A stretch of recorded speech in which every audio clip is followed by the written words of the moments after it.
this is what I see from working with a lot of moms that are also entrepreneurs. They want to be invested in their kids. And so oftentimes they create an excuse. The kids become the excuse of why they haven't done what it is that they want to become instead of becoming the reason. And I think as women, we have to really be mindful of that we can use it as an excuse or we can use it as our reason. And so for me, if I was a mom today, I would be looking at every single day of how can I show my kids, because it's caught, not taught. We can teach our kids so many things, they will not learn it. They will catch it and duplicate it in their own environment. So how can I throw lessons by my behavior so that they can catch who it is I want them to become? And that also comes from us overcoming challenges. Like, we as the adult have to be experiencing challenges and overcoming them so that our kids can see that we can do it, because then they are going to learn by our doing, not by what we're saying. And we talk about that all the time, that kids are, especially adult kids, because now we're at the point where we can't tell them what to do anyway. Most of the time they're not going to listen, and it's not necessarily our place, right? So it becomes even more important now to be the adult you want them to be, to take the action, to step out of your comfort zone, to get into the struggle a little bit in the mix so that they see you doing that and they know what it looks like. That's the best way to parent.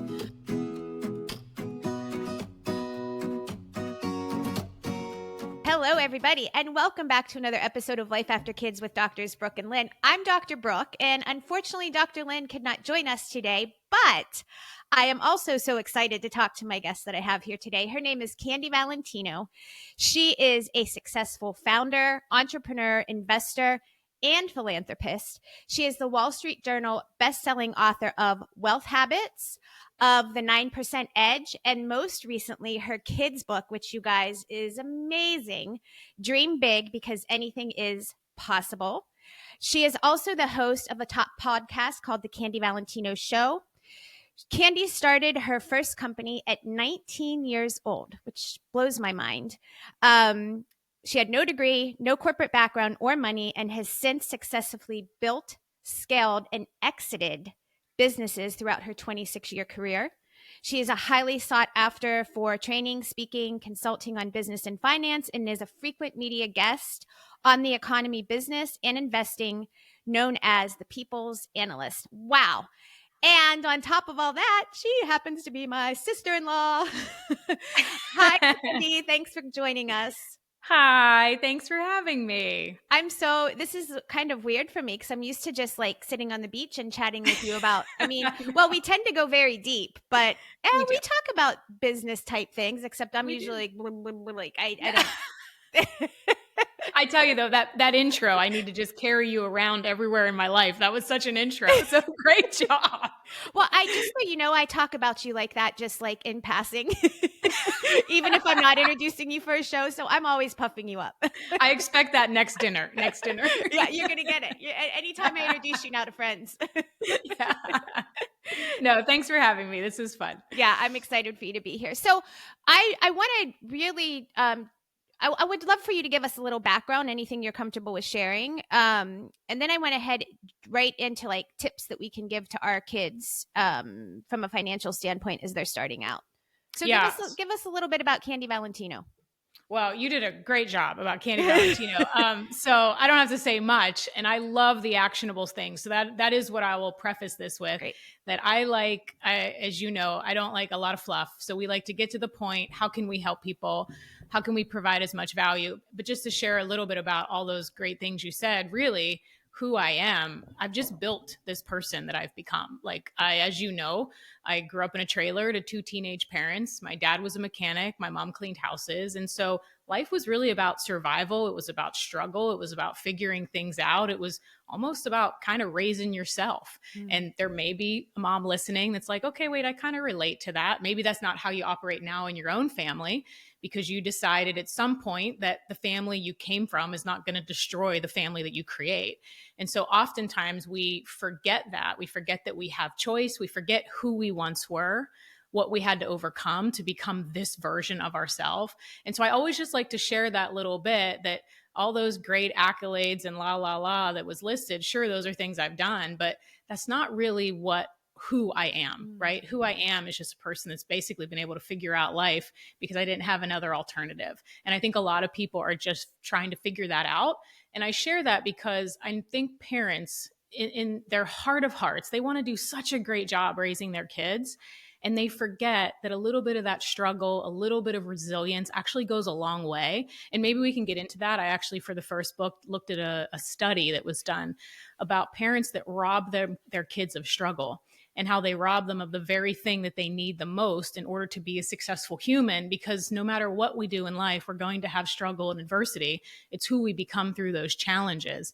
And so I think that, again, I don't want to get too much into it, but that's pretty much a little tiny glimpse of me, and why I really want to help people now in this next season of life. Oh, I love that so much. And thank you for, I know you share, you're very open about what, where you came from, what your past is, and how it's led you here. But I think it's so important to share that because as women in general, so many of us want to just forget our past and put it in a little tiny box in a corner and not think about it or speak about it or maybe even deal with it. And to your point, that's what makes us who we are, right? And if we choose to, instead of being a victim in our life, look at it as life is happening for us, right? It's huge. And I think too, you bringing that back to the kids, and this, I want to get into this a little bit more because you're right. Our natural tendency as parents is to want to protect our kids from all harm. And which is not necessarily a bad thing, especially when they're little. We don't want them getting hurt. But as they grow up, I think we have to loosen those reins and let them experience some struggle. Not that we want to push them into it, but if they have everything taken care of for them and life is easy for them and they don't have to experience any struggle at all, I fear what's going to happen to them down the road. And I think we're seeing some of that in even like this next generation coming up that's into the workforce, Yeah, well, the struggle is going to provide resilience, and the resilience and the resolve is what you actually need to be a functioning human. So that if you don't get the job, you don't get the career, the business fails, whatever it may be, you don't get the man or the woman that you want the relationship with, you get bullied as a child, all of these things that we all have to deal with on some level, insert whatever it may be for the listener. Like those same things that your kids have to go through in order to understand that they're going to be okay on the other side. And so I think well-intended parents, not that they mean to, especially again, coming from an abusive childhood, like suffering through a lot of sexual abuse, a lot of things that kids shouldn't have to go through. And 1 out of 6 women that's probably listening right now have experienced something like that too. So often when you have those things, you want to create an environment so that your child doesn't have to experience those things. But protecting kids from real harm versus harm that doesn't exist, mental harm, emotional, those aren't real. Like, yes, we want to protect our kids. Believe me, if I had a child, I would protect the daylights out of making sure nothing like that ever happened. But failure, struggle, challenge, like those are all real things that kids need. And I think oftentimes we look at kind of, and this is what I see from working with a lot of moms that are also entrepreneurs, they want to be invested in their kids. And so oftentimes they create an excuse. The kids become the excuse of why they haven't done what it is that they want to become instead of becoming the reason. And I think as women, we have to really be mindful of that we can use it as an excuse or we can use it as our reason. And so for me, if I was a mom today, I would be looking at every single day of how can I show my kids, because it's caught, not taught. We can teach our kids so many things, they will not learn it. They will catch it and duplicate it in their own environment. So how can I throw lessons by my behavior so that they can catch who it is I want them to become? And that also comes from us overcoming challenges. Like we as the adult have to be experiencing challenges and overcoming them so that our kids can see that we can do it, because then they are going to learn by our doing, not by what we're saying. Oh my gosh, that's so good. So like we could end the show now and that was worth, we won't, but that was worth like so much. Like that, don't let them be the reason for you not doing it. Let them be the reason for you doing it. Yeah. And we talk about that all the time, that kids are, especially adult kids, because now we're at the point where we can't tell them what to do anyway. Most of the time they're not going to listen, and it's not necessarily our place, right?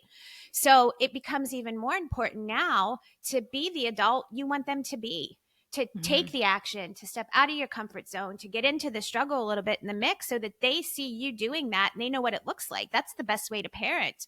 And I think that's huge. I think one other thing that moms can fall into, and maybe this applies to, you just made me think of this as you were talking, and maybe it applies when our kids are younger, is that there's this a little bit of mom guilt if we are doing something else, like if we're running the business or we have a full-time job, or even now they're older. And I do this when my kids come home from breaks. I work at home and I need to work on my thing. And there's this level of mom guilt that leads us to maybe overcompensate by just doing too much for them, or like and because you can't maybe get the time you want, so you do the other things because you think you're loving on them, and at the end of the day it's probably not serving them very well if they're not learning to figure out life out. Does that make sense?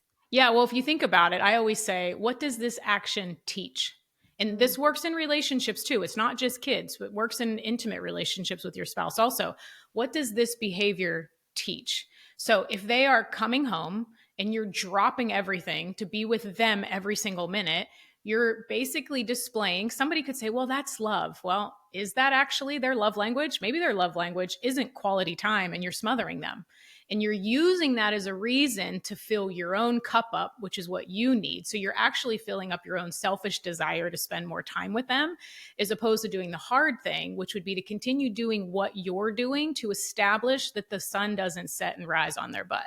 Like that's basically the environment I grew up in. Like just because I was in a room, I had to figure out an adult world. I had to figure out how to be in their world. Their world wasn't crafted around my world. And I remember so many people coming into my dad's garage, and for the listeners are like, what the heck is that? My dad was a mechanic. He started a small auto mechanic shop when I was 5 years old. He lost his job. He had $200 in his pocket and had a 4-year-old, 5-year-old to take care of. And he was 23, 24 years old at the time. So just imagine. And so he found this little auto mechanic shop that was a disaster, and said to the lady who owned it, by the way, this was in the 80s, if you can imagine, her husband died. This lady, Stella, owned the building, said, I'll clean it up. I know you want $400 a month. I only have $200, but I'll work off the rest. And she took a chance on him. Every single day of my life, I got dropped off at that auto mechanic shop from the time I was 5 until I could drive when I was 16. And I learned the ins and outs of a small business. I had to have conversations with adults because those were the only people that I was around. So I had to adapt to their world. They didn't adapt to my world, which means then when I'm thrown into a situation as an adult, I'm not looking for everyone to walk all over me. I'm not looking for everyone to cater to me. I see a lot of kids now, and if you're a parent listening, you probably know someone in your little circle of friends that you're like, oh yeah, she's talking about this one kid, that as soon as the kid comes around, it's like everybody has to fall all over them because they're so entitled. That child didn't become entitled on its own. It became entitled because of the environment and the behavior of the parents. And I think it's really tough because there's a line where you want to love them, but you'll actually love all of the challenge right out of them, and then they don't become the adults that you want them to become. And we see this oftentimes with the most successful people, which is who I work with now. Like the most successful people that have kids that they're not intentional about this because they're trying to give them a new environment that they had. They give them everything, and then they wonder why they don't work hard, or why they dropped out of college, or why they're not really wanting to go buy their own place, or why they're not wanting to go, or they're having failure to launch. Well, it's taking that hard look. It says, what were the behaviors and decisions that I made to create my life all around theirs that created this pattern? Because they are now adapting to the world that you created. And then when they leave the nest, they're like, holy cow, this isn't the way that the world works. Or developing some narcissistic behaviors because now they're trying to get that attention that mom gave them their entire life. So there is a balance and there is a delicateness of making sure that you are not just having your world revolve around your kids, that your kids needs to adapt to your own world at all ages. Yeah, oh my gosh, that's so powerful and so good. And probably because it's a little hard for me to hear. So probably for a lot of you hard to hear. But if it's striking a chord and it's upsetting you a little bit, that might be a chance for you to take a step back and take a breath and think about, why is it upsetting me? Because maybe it's something that you need to think about. the things that are the most triggering to us as humans, just human psychology, has nothing to do with kids. The things that are most triggering are the things that we need to pay attention to. So anything that's like, whoo, that was a little tough, rather than pushing back from the fear, just dive in a little more. Just ask a few more questions. Just say, if I wanted to be open, is there some truth here? And if there is, that's okay. Like, so here's the thing, unfortunately, we women do that men don't. We understand something is going on, right? Like maybe someone felt like a little tinge of, that's me. I did that. And then instead of addressing it or just saying, yeah, I did that. I did the best I had with the information that I had because I wanted my child to feel love and didn't realize that I coddled them their whole life. And now they're a little entitled. Okay, great. Like what you do next matters. Like what do you do next with the information? That's what men are really great at. Is it's like, okay, I did this. Okay, all right, what's next? They don't have the guilt and the shame and the wallow and the worry. They take action. So my challenge to anyone listening that felt that way is the same thing I do with someone that has a failing business or they're crippled in debt. It's like you did what you did, and having guilt and shame and carrying that with you isn't going to make things better. So we need to drop it and we need to just decide what's to do next. Because the reality is everyone on these two mics and everyone listening has made endless mistakes in their life. All we have to do is understand it, address it, and decide to make a new action next. Yeah, that's so good and so important. And here's the thing about guilt. Guilt, there's two things. Guilt can be there for no reason at all. And if it is, you just got to blow past it because we put that on ourselves and we don't even need to have it. But sometimes guilt is in fact there because we did something wrong, maybe. Like it's something that we need to look at. But to your point, when you get to that place and if you realize that, that's why the guilt is there. You don't have to stay there and continue to feel bad because guess what? Feeling bad about it is not taking it back. Right? The only thing that's going to change it is you choosing to see it for what it is and learn from it and then do better moving forward. So I think that's a really important thing for any mom that's listening that's going, man, I've been really like coddling my kids too much, or I don't know if I'm see it for what it is, but don't see it worse than it is. And that's what often people will do is they'll go on this emotional spiral and stack and make it far worse than it needs. Like, okay, you loved your kids a little too, like, seriously, is that really bad at the end of the day? Like, no, could have been way worse. We could have went the whole polar opposite, but you did what you could. And now we're just going to start making small adjustments now that you have a little bit more information. I think that's most important, whether it's business, money, relationships, kids. It's just, what do we do next now that we have the information?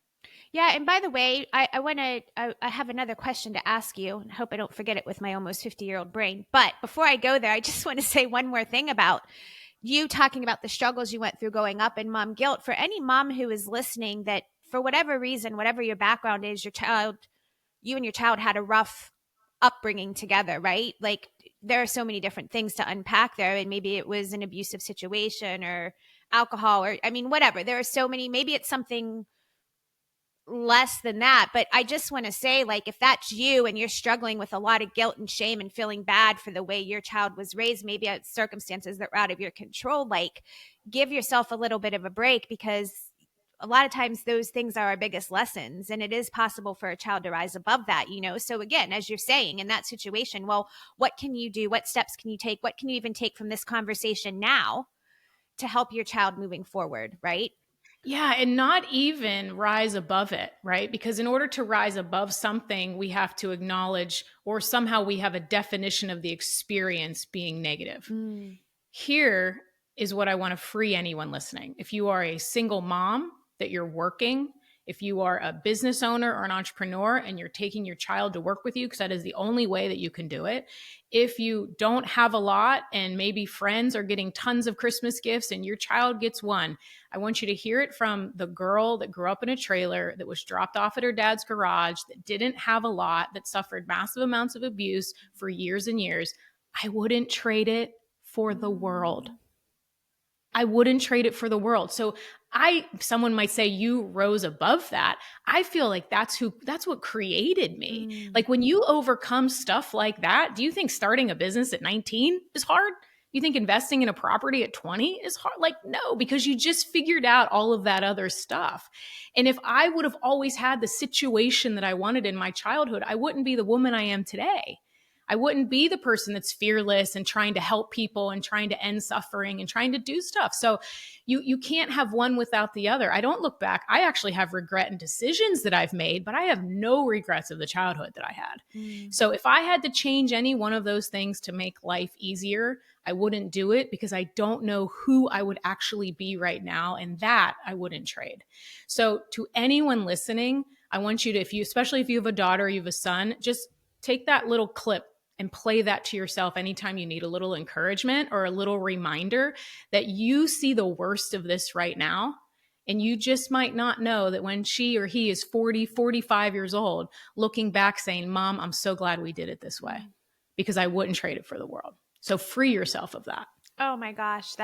Thank you so much for saying that. I know that you helped many women, mothers listening. That was very powerful. Thank you. Of course.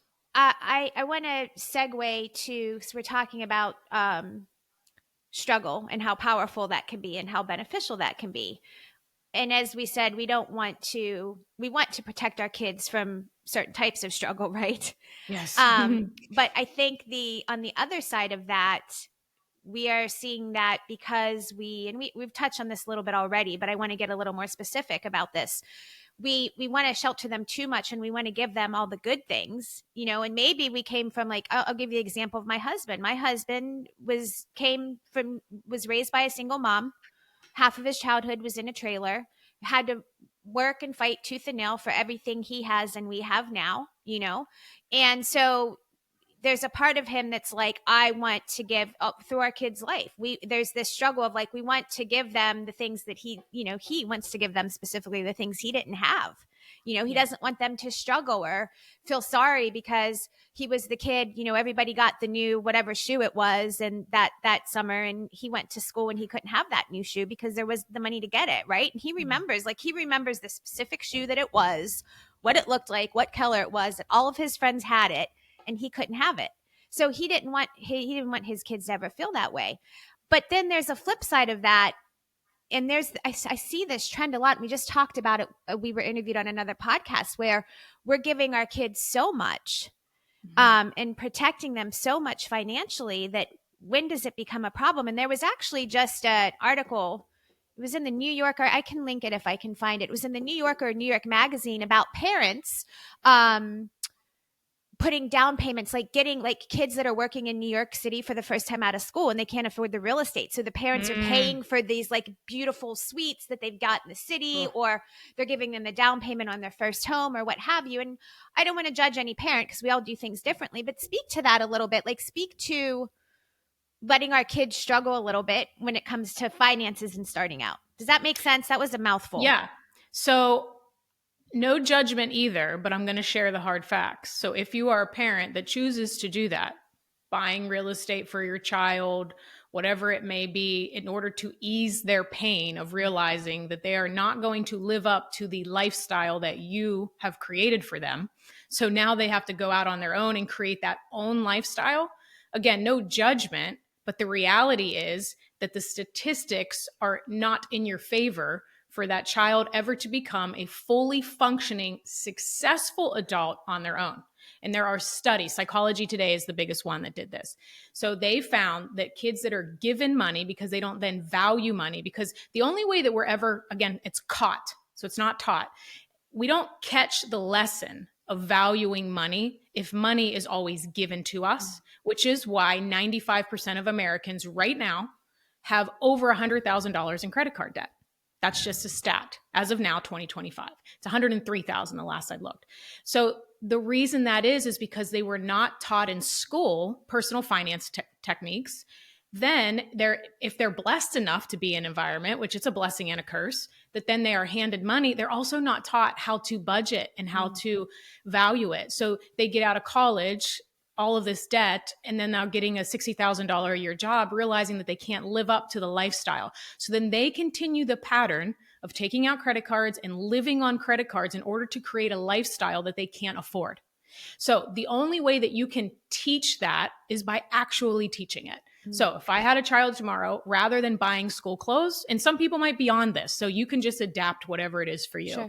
But instead of buying school clothes, they would have a budget. If I was going to spend $300 on shoes and all of these things, I would be like, okay, Tommy, you have $300 and we're going to go and we're going to shop together. If they want to spend 200 of that on the newest Jordans and you only have $100 left, that's the best lesson, to allow them to spend that on a pair of shoes and not have all the clothes that they want, so that when they come back to you and say, hey, I'm growing out of my pants, be like, buddy, you should have planned that. Remember, I said to you that you should probably buy 4 pairs of pants instead of the pair of shoes. The only way they are going to know that is to experience it. Teaching someone with words, very, very few people are audible learners. We learn through experience, through doing. The first time they experience it, they have to wear floods to school. I guarantee you they're not going to buy the $200 pair of Jordans next summer or next school, because they're going to buy the pants. We have to learn through experience. I would say, how do you make your kids rich in experience, in life lessons, so that when something else comes their way and they have a baby on the way or a marriage or whatever it might be, they realize, oh my gosh, I know how to budget. I can do this because mom used to take me shopping for my school clothes all the time. And I learned, and then they have a story to tell. Like, a lot of times we're robbing those stories. Same thing with extracurricular stuff. They want to go to the mall, or they want to you create a budget for entertainment. You know, you have $100 a month or $50 a month. And if you want to go to this park in the summer, well, you're going to probably need April and May's money in order to budget for that. That is actually teaching them something. And I know that takes time, but if you really want to set them up for success, handing them a bunch of money or setting them up in an apartment in New York City is not going to get them there. Oh my gosh. So that, to me, I love it. And first of all, where were you 20 years ago? Because I missed that memo. I was still figuring all this out. Honestly, this is something, and my husband and I, just like, full disclosure and like just being real, is something that we talk about and worry about often, because we've been able to provide well for our kids. And there's that push and pull of like, have we done too much for them? But what I love about what you said there was it wasn't just don't give them anything and make them work for it. Maybe for some of you, that's what you will do. That's fine. But it gives us the ability to still give them, right? You've got this budget, whatever that budget looks like for you. Maybe it's more than 300. It could be whatever it is. But if you do something like that, it's so smart, because you're still giving to them, but you're doing it in a way that allows them to see, okay, this is like how much I have to work with and how do I want to budget it? And that's like, it's so simple, but it's genius. And I wish I had done that with my kids. Well, and the earlier you do it, so if anyone's listening that has younger kids, it's so much easier to do it, because now you're instilling the principle, right? It's like, if you brush your teeth in the morning and you start that when they're really young, they're going to know to brush their teeth in the morning. If you start handing them money when they're young, they're going to expect to just go to mom and dad to have them hand the money. The reason that I learned this was I didn't have mom and dad to go for money. So I had to figure that out, and I had to establish like, okay, well, how much can we spend then? And I would just ask questions so that I had the information to make the better decisions. Kids are way smarter than we think. So if we give them more information, more tools to make better decisions, they typically will. In my first book, I actually talked about this. It's called the 25-25-50. Okay, this is exactly what we talk about. Yes, that book. This book. And I actually talk about with kids, if they're young, let's say they get Christmas money, birthday money, whatever it is, rather than just giving them that and having them figure it out or spending it on all of the tools, toys, or whatever it is they want, they can spend 50% of it. That's the 50%. 25%, they have to invest. Literally, I don't care if that's a piggy bank. I don't care, depending on their age, if that's a bank account, if that's a custodial Roth IRA, they are investing 25% of that money, and 25% of it, they're giving it away. They're donating, they're giving it to charity, they're helping another family, whatever it may be. Here's why those percentages. If they go to work when they're 20 years old, they don't get to keep 100% of their money. We don't get to keep 100% of our money. Wouldn't that be nice? But about 50% of it's going to go to taxes and other variety of things, right? So 50% we teach them they can spend. It also teaches them to live on less and not spend every dime that they get. So the 25% investing, that's a rule for us adults. When we get to a certain place in life, we literally should be investing 25% of our net income in order to build wealth, so we don't always have to earn money, trade time for money, and we can have our money make more money. Same thing with donating. Again, all of the stats and studies show that when you give money away, you will make more. Some of the richest people in the world has not just waited till they became wealthy to give money away, but they adapted that as a lifestyle early on. So 50% they can spend, 25% they have to invest, and 25% they have to give away. And it teaches them also gratitude. It teaches them contribution. So the younger they are, the easier that is to instill. But hey, life changes. You could wake up and have teenagers and say, hey guys, this is what we're going to start doing. Like, they're still under your roof. I mean, you're still paying their bills. So you still can make rules regardless if you haven't done it before. You could say that you read a great book called Wealth Habits and they talked about it, and you're going to start implementing and see what happens. And by doing that, then you're teaching them the principle as opposed to just talking about a lesson. You're giving them an experience. And when they're younger, it's fun. Like, they can invest. Say, I know like some of the kids like Frappuccinos at Starbucks. Well, invest in Starbucks. If they like McDonald's, invest in McDonald's. Like, whatever it is that they like, have them invest in it. Keep it fun. And then the 25% that they give away, if they like animals, pick an animal shelter. If they love other kids, pick maybe juvenile diabetes, whatever it may be. But get them involved in that. Those types of lessons will be massively valuable for their entire life. Yeah, I was thinking the same thing. Actually took the words out of my mouth with the giving. You know, if you're setting a budget for them on top of like, here's what you have to spend, but you need to take this percentage and give it to wherever. Because for me, I mean, that's been such an important part of mine and Ken's life. And I know that the kids, the one thing we do with our kids is we're very open, and we've always talked openly and talked on an adult level with them about what we do with our investing and what percentage we're giving to this organization or to church or why we're doing this. So they've been able to see that. And I think that's really important too, to have those conversations with your kids and involve them in those things, because they learn by what we're doing. And sometimes they need a little bit of an explanation. AJ, my youngest, has taken still takes all of his, like birthday money and holiday money that he gets or whatever, like if his grandparents are in town, and he's been putting it in the stock market with a little bit of guidance from Ken, to your point. But he's done some research, and of course some of it goes to like things that he likes and whatever. And there was a period of time where I'd come down to like have breakfast on a Saturday morning, and he and Ken would be sitting at the kitchen counter like looking at what the stock market did. I'm like, what world am I living in? But now that money, he's got a like pretty decent little chunk of money in the stock market, and his brothers are going, that's not fair. AJ's got all this money and we don't. And we're like, hey, you chose to blow your money on the shoes, the clothes, the this, the that. Like, he started with the same amount of money as you did. Don't you dare think that you're going to get some more from us. Like, exactly. But it's a good lesson. So do you use the Greenlight app? I don't know what Ken and I really am a little removed from that. If you're like, that's great. I always say, because people go, oh, that's great. And then they'll click off the podcast and then be like, what do I do next?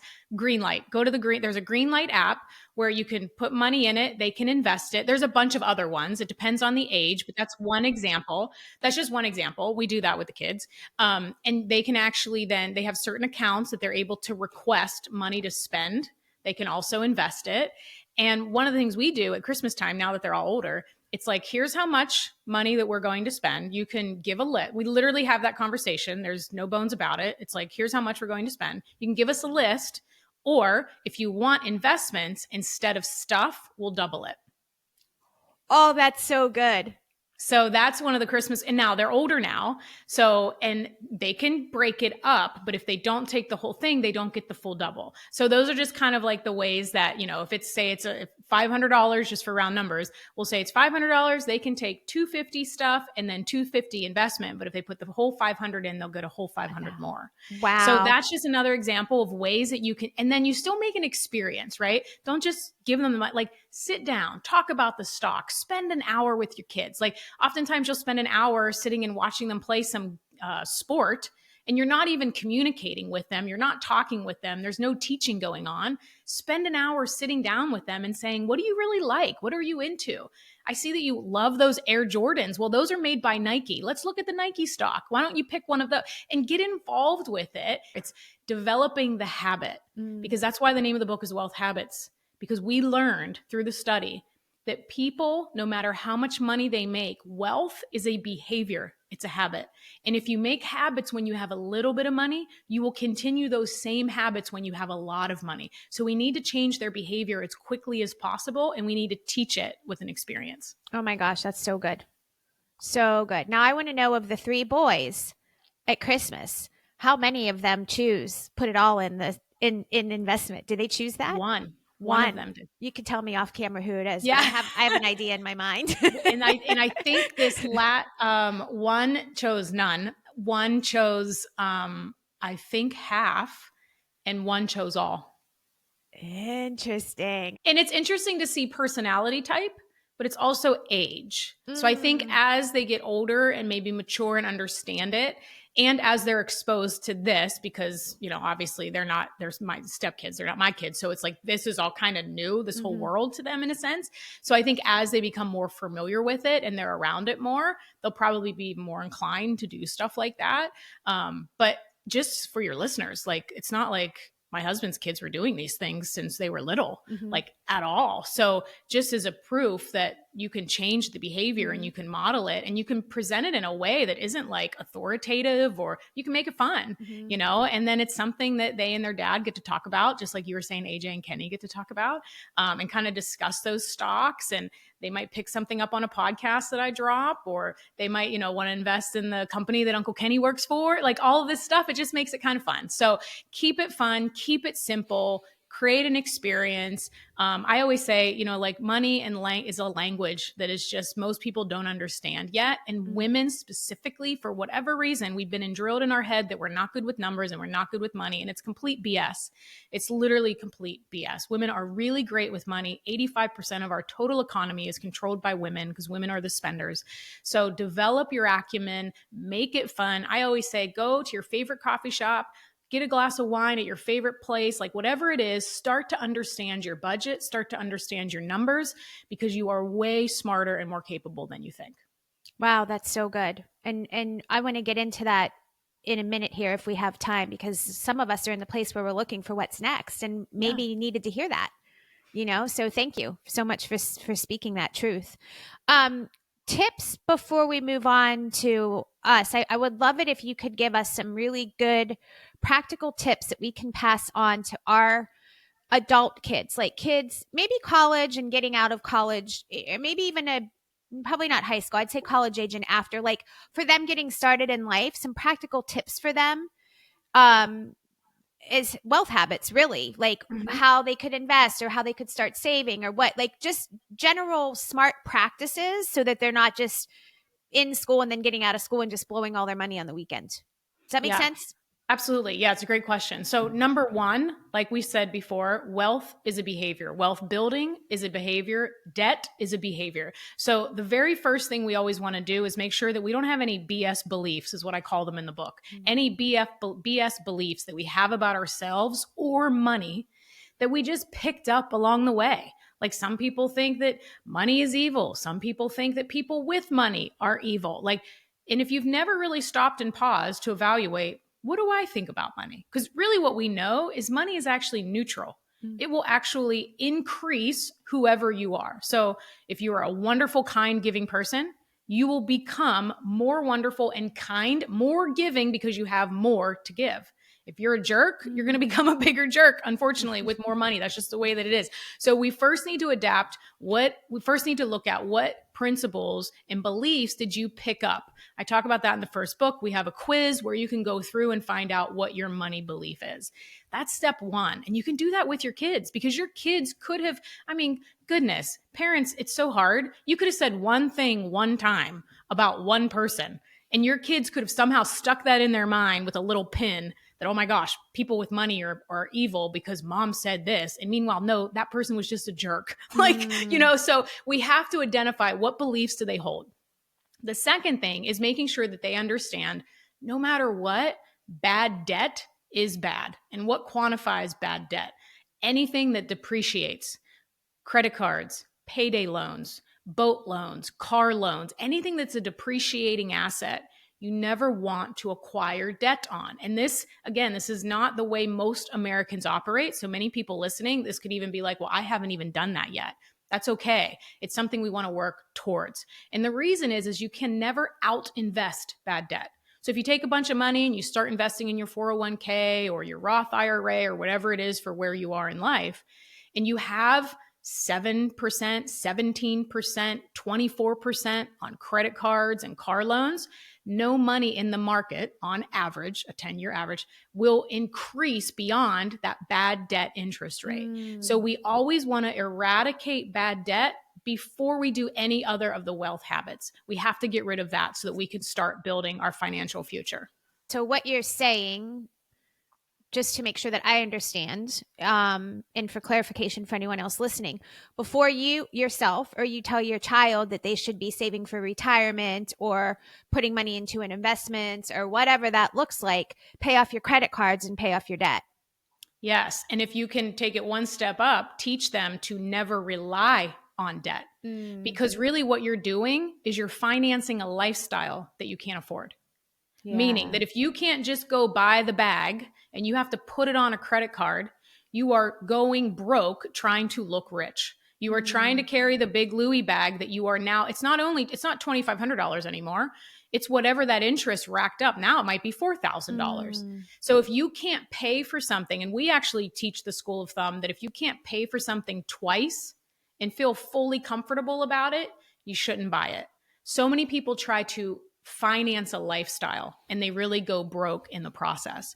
So the first thing to identify is, have you picked up any of those behaviors? And there's nothing wrong with you if you have, because that is the way of consumerism. We see ads, we get marketing, we get all of these things saying that you need X, Y, and Z in order to feel and look and to be good, right? So then we get into that consumerism. I always say, become an investor, not a consumer. If you really love the Louis bag, but you only maybe have $400 that you can spend on it, and you're going to have to put the rest on a credit card, go put $400 in the Louis stock. Literally, buy the bag in stock. Buy whatever it is that you were going to buy in the stock so that you develop the habit of becoming an investor and not just a consumer. Wow. It will drastically change your financial future so that if anything, God forbid, happens in your life, that you wake up one day and the person that you were with is no longer there, or the life that you thought you were going to build, you have some financial acumen, you have some financial intelligence, you understand what's going on in your money. Because there's one skill that we build that will carry us through until the time that we die, and that's money. We need to make it, we need to earn it, we need to understand how to save it and understand how to invest it. So at some point, we're not always dependent on it. And those are things that we can do right now. Oh my gosh, that was so good. That was good for me to hear too. That was good for any mom to hear, I think, about for herself and also for her kids. So I feel like you got two things covered there. That was trying huge. to hit them both. Yeah, no, that's really great. That's really huge. We're running out of time here. I just want to maybe if you have this off the top of your head, can be a short answer, but any word of advice for, this is maybe a loaded question, but a lot of us are looking at what's next. And a lot of us have either been at home parenting full time and are looking to get back into doing something outside of the home, or maybe we had a part-time thing that we want to change, or maybe we're working full time, but we're like done with it. We want to create a new chapter. Do you have any advice? Because you've done, I mean, you ran a full-on salon and spa that you sold and then went into other things. I mean, you've been recreating yourself over and over again here through life, which is really cool to see. But do you have any advice that you could give to someone, to a mom who's thinking about like what's next, or like what they want their purpose to be, or where they want to start? Do you have any simple things, advice, words of wisdom you could give there? It's a great question. And yeah, I have been through that. I feel like I've built identities is almost what happens, right? You build an identity that then you need. Mine was a company, but then you exit, right? Yeah. You exit that identity. It could be raising kids, and now you've been the mom that's had everyone over at their house, and now you're exiting that identity. And there could be some loss pain with that, right? Sometimes we experience loss, and that loss, even though it wasn't a child loss necessarily or a loss of anything specific, that identity loss creates pain. And so I always say, as it comes to purpose, I'll start there. I personally do not believe that purpose comes to us as we sit on the couch and what is my purpose? Or we pray and we ask and we try to seek what it is. Talk about creating the most amount of stress that you possibly can for yourself. Oh my gosh. Thank you. So seriously, like, stop trying to find your purpose. And I'm sorry if this goes against everything that you talk about, but I told you I was going to shoot it straight. Stop trying to find your freaking purpose. Like, you are here. You were on earth. You're here for a reason. You were created for a reason. You've got through hard times. You did tough things. Stop putting so much damn pressure on yourself. That's first. Okay. So you're like, all right, Candy, I'm going to do that. Now what? The most powerful thing you can do is pause. Oftentimes, when we want to expand, it comes from elimination.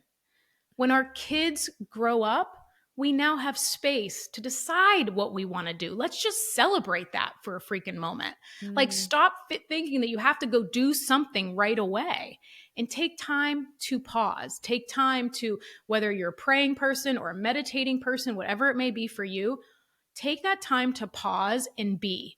The hardest flipping thing for me, building teams, growing businesses, investing projects, was just figuring out how to be. But if you can't figure out to be, that means that there's a part of you that needs to heal, because your identity is wrapped up into something other than yourself. And that's a tough thing to do, but it's a really important thing for people to do, is who are you? Who did God create you to be? And that is not just being a mom. That's a huge job, but it's not your only job. So I think it's taking the space, understanding you don't need to define your purpose, that you can be purposeful in everything that you do in life. You can be purposeful with your kids. You can be purposeful with your friends. You can be purposeful getting your health in better check. You can be purposeful on building wealth and figuring out your finances. And I always say, pick a couple hobbies until you know which one you like. Like, oftentimes moms, from my experience, have kids really young, and then they don't even have the chance to think about what it is that they want to do, because they're just doing what they need to do. And now it's like the opportunity to do anything scares the living daylights out of them, because they haven't had to do it before. So I would say, if you had to pick one thing that focused on your health, what would it be? Just one thing. And then just go try that. If you had to think one thing to focus on building wealth or understanding your money, what would that be? Just go do that. Like, taste the things that you didn't get to taste to see what you like. And whatever you don't like, leave it and move on. I think so much we get wrapped up into this. I have to know what it is. And then we go do it, and then we don't like it. But then we think, because we spent all this time figuring it out and that it's not feeling right, that we need to keep going. I'm literally the opposite. And you know this personally. I'm like, nope, it's not for me. I can't explain it, but I know that it's not a hell yes. And if it's not a hell yes, it's a hell no. So start tasting enough things in life so that you can really feel that in your soul, because otherwise you're not going to know what that hell yes feeling is if you haven't felt it before and you can't recognize it. And I want to give one more thing before we wrap. If you have not done this before, if you've never heard my stuff before, I want everyone at the end of this podcast to do this. Grab a sheet of paper, blank sheet. I don't care where it comes from. Pull it out.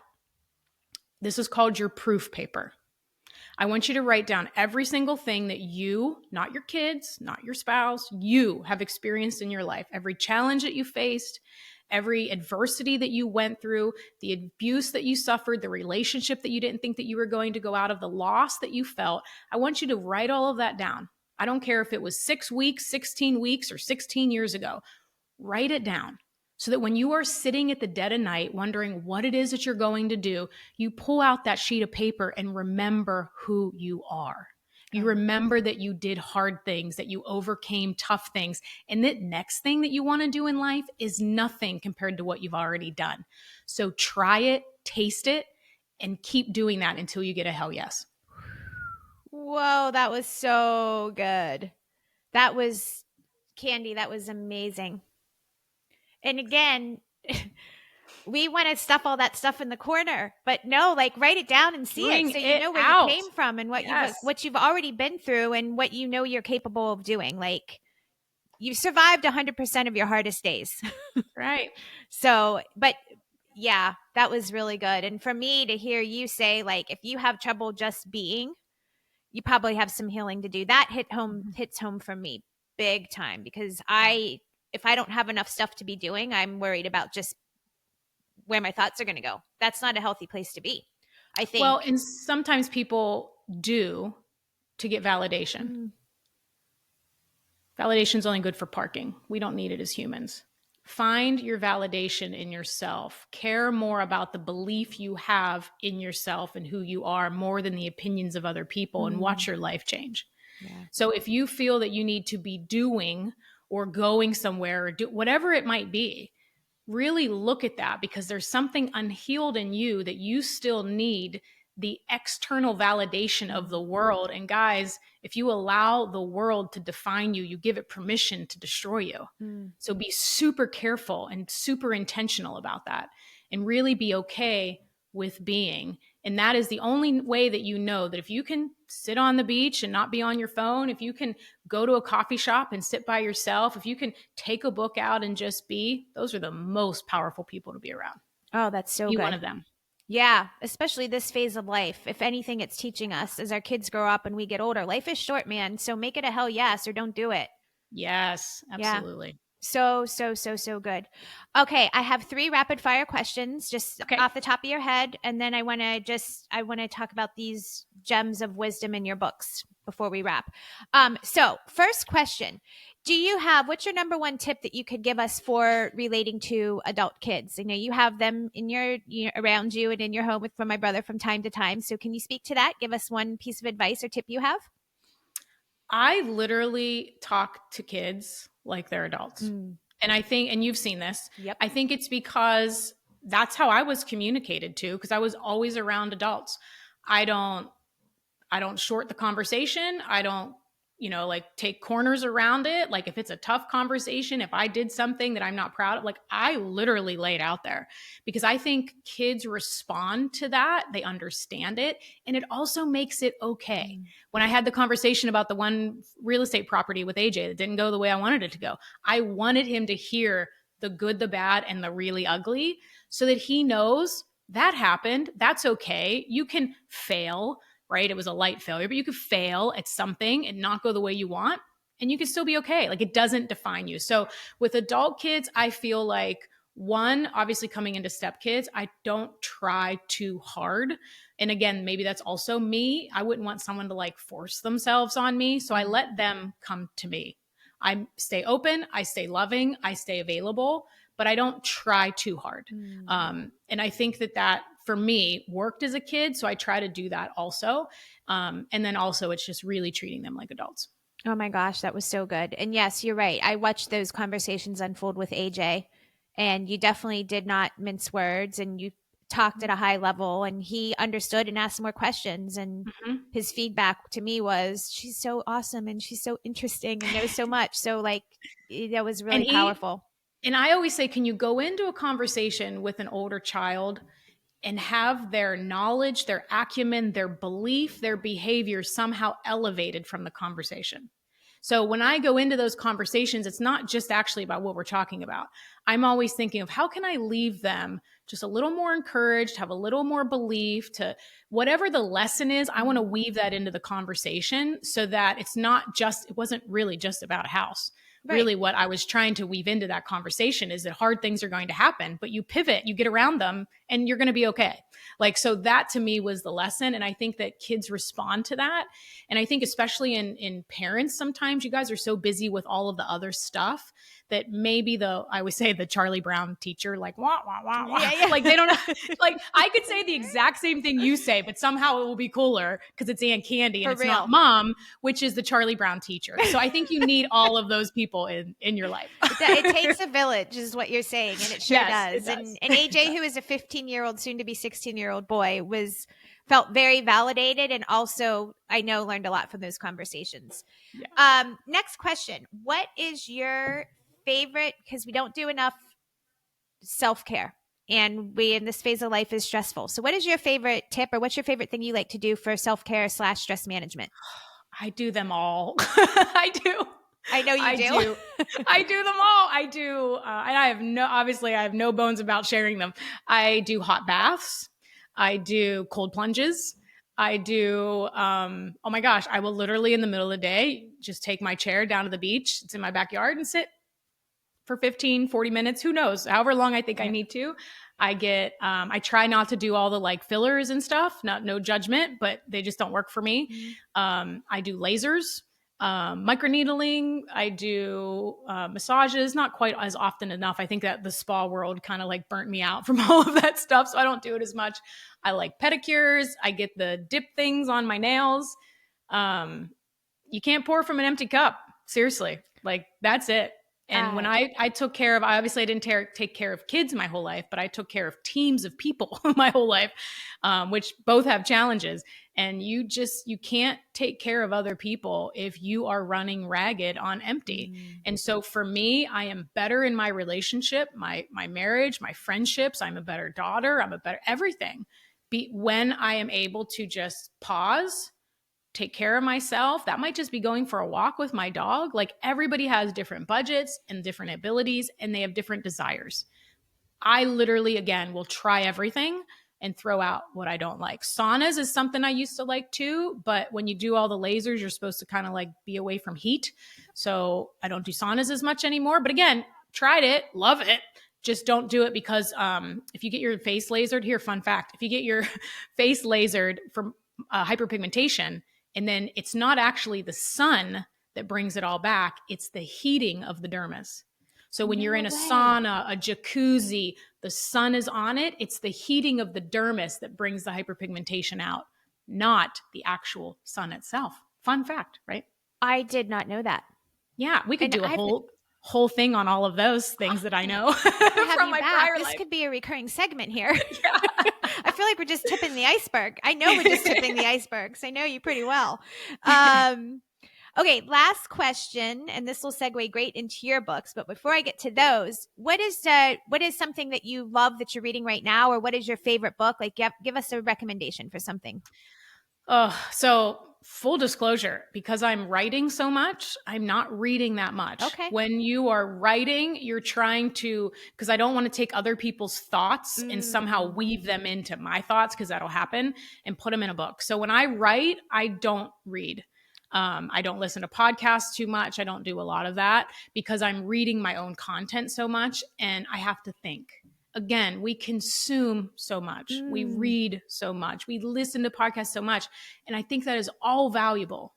And I think it is also valuable to be calm, to be quiet, to have thinking time, to pause, to not have the noise. Because for me personally, I can never hear my instinct. I can never hear my soul talk because it's a whisper when I'm so consumed by the noise of the world. So I like to get quiet, especially when I'm creating and I'm in a quiet zone right now. So I'm reading my own stuff. That's good stuff to read. I love that answer. That was a fabulous, I needed to hear that today for sure. I needed to hear that to get quiet. Okay. Speaking of books, before we wrap, ladies, you have got to, and I'll have all three of them. They're all on Amazon. I'll have them in our shop. I'll put links. Wealth Habits. If you're watching us on YouTube, you can see the gorgeous face on the cover. That was the first book. It's a Wall Street Journal bestseller. This, I think, would be really good for your kids. Yeah. Like adult kids, even teen kids. Like, guys, Easter's coming up. If you still do the Easter basket thing, this is a great Easter basket stuffer. Or anytime, like, get this for your kids. The 9% Edge, would you agree? More for somebody running their business? Yes, for sure. Okay. Side hustle, business. Yeah. So sure. Moms, if you're looking for your purpose, if you're starting something new, you got a side hustle going, 9% Edge. And then this book. I absolutely love this book. Thank you. The Dream Big Because Anything is Possible. I have like a little shrine for you in our foyer with all your books, by the way. But this book, if you have grandkids or grandkids on the way or little ones in your life, whatever that looks like, you need to get this book for them. And this is a great Easter basket stuffer too. But I mean, this book is so powerful. It's so well done. So thank you. And this just came out, right? This yes, is like the newest, latest release. So it's number 4. Yeah. Tell them you have some things that go along with it, some free, like what have you got going on if they buy this book? Share it all. They're watching on YouTube. I was beaming. Of course, you were showing the other books. I'm like, oh yeah, because I think when you're so heavy in business and finance and numbers all day, it's kind of like, but then when you get to write a book for kids and have it illustrated. It's just like so fun. So I had so much fun. It's based on a friend's story and my story weaved in between about just dreaming big because anything is possible.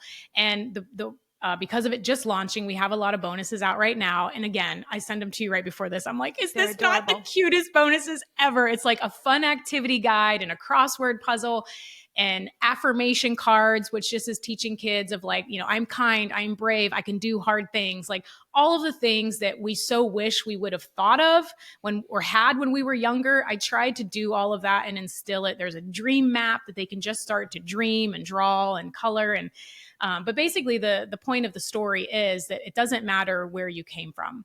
It matters of where you're going. And regardless of the childhood that you came from, the background that you have, what you did or didn't do throughout your life in the past, like success is here for you too. And that's not just for your little ones. That's for everyone listening too. Like regardless of what your background was, regardless of the mistakes or the successes that you had with your kids or the things that you're about to do, like life is here for you in a big, big way. It's just up to you to grab it and to step into this next chapter boldly. And that's really what the book talks about. It's so good. And your best friend, your friend who you're speaking about is Alex Rodriguez, A-Rod. Yes. I mean, let's give a little, it's kind of cool that that's his story too. So you just brushed over that because you're humble, but that's very cool too.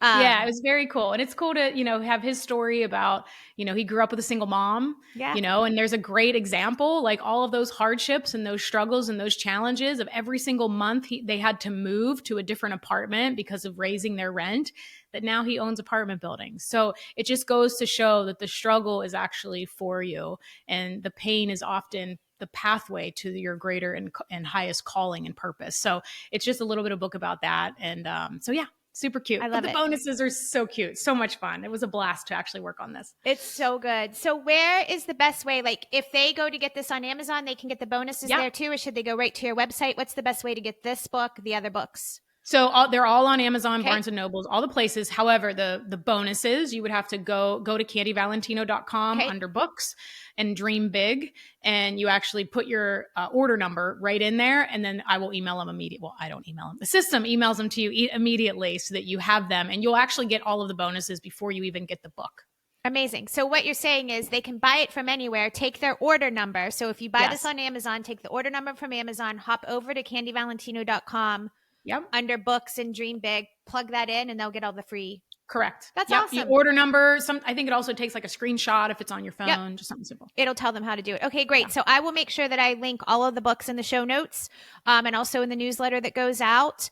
And again, candyvalentino.com if you want to see all the awesome things that she's doing. Candy, thank you so much for being here. I can't believe an hour's gone by. It feels like this always happens to us. We get to a coffee shop and it's like 3 hours later, our husbands are like, where are you? This is short for us because it was only an hour. For real. Anyway. Awesome. This is fun. Thank you for joining us. And ladies, thank you for joining us too. It's always a pleasure to have you. Make sure you're following us on all the social media channels, Instagram, Facebook, and TikTok, YouTube if you prefer to watch. The website is www.lifeafterkids.com where you can find all kinds of resources to help you live an amazing life after kids. Have a great day and an even better week.